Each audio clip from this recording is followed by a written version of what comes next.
क्योंकि हो सकता है असली डूम कहीं और हो और वो किसी एक खास इंसान को ढूंढ रहा हो, और वही इंसान शायद बैटल वर्ल्ड बनाने की हो सकता है। चलो समझाता हूँ। ट्रेलर में डूम जिस तरह हवा में अपने बॉडी को रीओरिएंट करता है, वो मुझे डॉक्टर स्ट्रेंज की सुपरनैचुरल मूवमेंट की याद दिलाता है। और यहीं से मेरे दिमाग में एक सवाल आया, क्या ये नॉर्मल फिजिकल मूवमेंट है ही नहीं?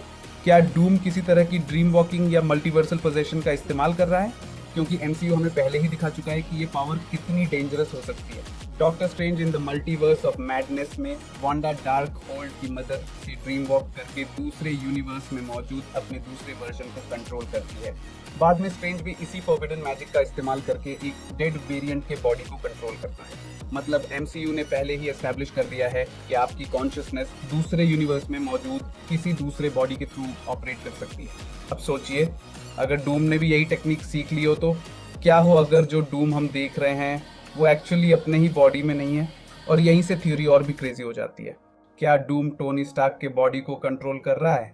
सोचिए, एवेंजर्स अचानक किसी ऐसे इंसान को देखते हैं जो बिल्कुल टोनी स्टार्क जैसा दिखता है, लेकिन असल में वो टोनी नहीं, डॉक्टर डूम है। एवेंजर्स तुरंत उस पर अटैक भी नहीं करेंगे।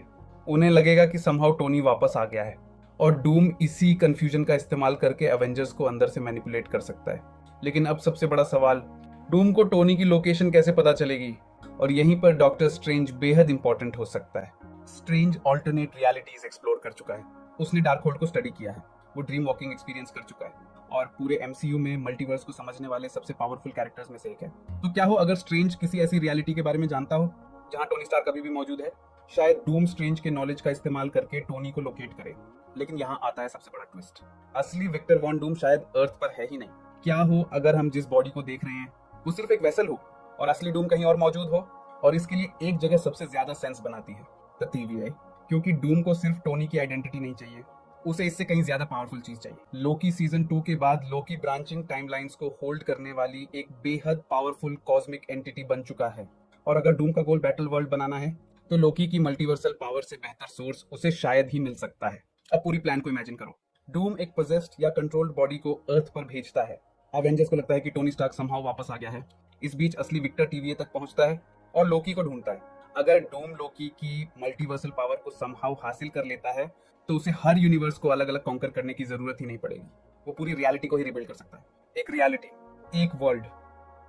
और अचानक ट्रेलर में डूम का वो स्ट्रेंज मूवमेंट बहुत ज्यादा इंपॉर्टेंट लगने लगता है, क्योंकि शायद मार्वल हमें ये नहीं दिखा रहा कि डूम कितना पावरफुल है।